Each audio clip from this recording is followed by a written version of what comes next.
Pois é, e já que estamos falando de problema de coluna, né? E também falamos aqui de cantor de forró, você já sabe o que é o assunto, né? O doutor pode falar aí com propriedade. A questão do Wesley Safadão. Ultimamente teve um problema aí com a coluna. Fala mais um pouco aí, doutor. Ficou... a mídia trouxe bastante nessa questão do cantor Wesley, né?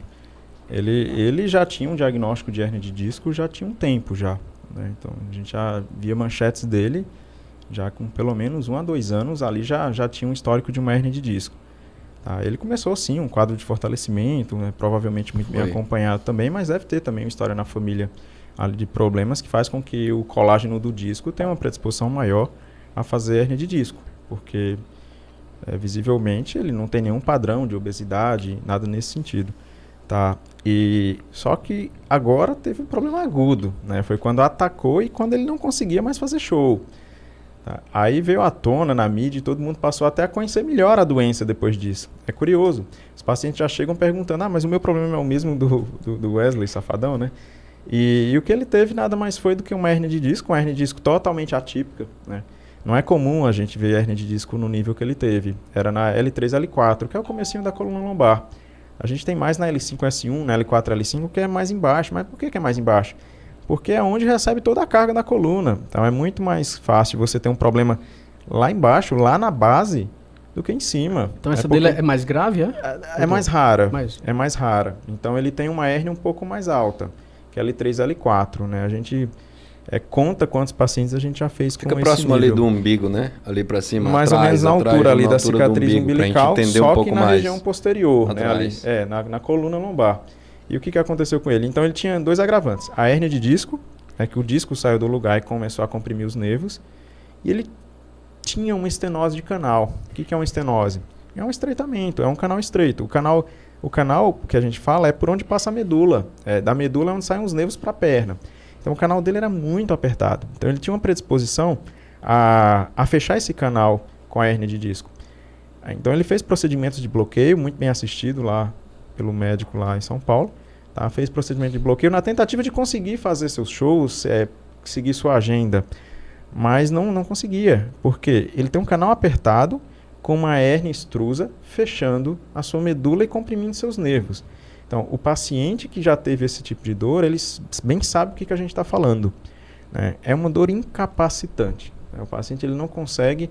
Eu recebo muito paciente que chega na maca. Ele não consegue levantar a perna, tá? De tanta dor. Às vezes, insuportável. É insuportável. É uma dor incapacitante. Você não consegue andar quando chega nesse nível, né? E quando ele partiu para a cirurgia, né, mais ou menos uns 10 dias atrás, porque ele chegou no último estágio possível que uma hérnia de disco pode causar no corpo humano, que é o que a gente chama de síndrome da caldequina, que é quando começa já com perda de força nas pernas e com alteração de sensibilidade nas partes íntimas, no caso, ali uma diminuição de sensibilidade, no caso dele, no testículo, né? Então isso chamou muito a atenção. Então já procura a emergência, o médico assistente, e ali já indicou cirurgia. Então o caso dele, inevitavelmente, foi cirúrgico, tá? Porque senão ele ia perder ali a força das pernas. E a gente está falando de uma pessoa famosa, de um artista que tem condições de ter o melhor tratamento possível. Então, imagina a população que às vezes é desassistida. E podia acontecer dele poder ficar sem andar, doutor? Sim, se não tivesse operado, sim. Provavelmente sim. A síndrome da caldequina, ela depois que fecha a medula, o paciente não só sem andar, pior que isso, é a perda de movimento das pernas, né? A anestesia daquela região genital, então ele passa a não sentir. A partir do momento que você não sente a região genital, você não consegue urinar e nem evacuar, nem fazer as fezes. Quer dizer que pode chegar num estágio que seja irreversível, né?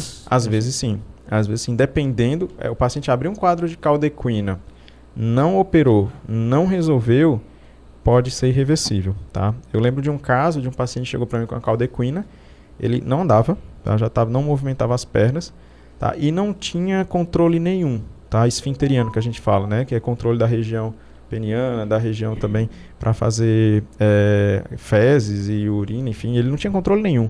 A gente operou esse paciente em menos de 24 horas. Hoje ele chega andando no consultório sem sonda, sem nada, absolutamente normal. Então passa a ser uma emergência, né? A partir do momento que você identifica, para tudo, leva para o centro cirúrgico, abre e descomprime essa medula. Porque o que acontece? A medula ela faz uma isquemia, a medula ela fecha. Tá? Então a isquemia da medula a longo prazo aquilo é irreversível. Então o paciente vai ficar ali com sonda para o resto da vida com colostomia, né? Que é aquela bolsazinha para poder fazer as fezes. Então é um caso dramático. Por isso que a gente sempre orienta, sentiu dor, uma boa avaliação, um bom exame, um bom diagnóstico. É cirúrgico, raras vezes é caso de cirurgia. É cirúrgico, opera. Tá? A gente não vai esperar piorar para indicar a cirurgia. Tá certo? A cirurgia neurológica, diferentemente da cirurgia estética, é aquela cirurgia que ninguém quer fazer. Faz porque tem que fazer. Então, quando bem indicado, faz a cirurgia logo, porque a gente está evitando com que o problema ele não se instale de uma forma irreversível. Tá? E a cirurgia, o resultado é muito bom. Quando bem executada, quando feito por um profissional o tempo vai tecnicamente passando bom. que o paciente não quer fazer isso, tende a piorar. O nervo sofre. Neurônio é muito sensível. Então, o nervo, quanto mais tempo ele é esmagado, mais difícil vai ser a reabilitação com ele lá na academia, porque o paciente vai se queixar de dormência. Tá? Eu não vou conseguir entregar aquele resultado, mesmo tirando toda a hérnia e soltando aquele nervo todo, o nervo dele ficou amassado muito tempo. Então, ele vai se queixar ali de formigamento, de parestesia, e o nervo já totalmente solto, entende? Então, por conta do tempo de sofrimento. Então, a gente sempre indicou cirurgia, opera logo, quanto mais precoce possível. Então, essa é a grande questão do diagnóstico precoce. Agora, claro, né? Sempre fazer com um profissional ali bem habilitado para ter um resultado bom, porque as complicações existem também, tá? E às vezes pode ser pior que a doença. Então, sempre buscar ali um profissional, assim como o personal trainer, alguém que faça muito isso, né? Você tem que ter o histórico do profissional que executa, para que o seu resultado ele é dependente exatamente quanto mais horas de voo tem um piloto, menor o risco do avião cair, né? Então é mais ou menos isso a ideia. Tá?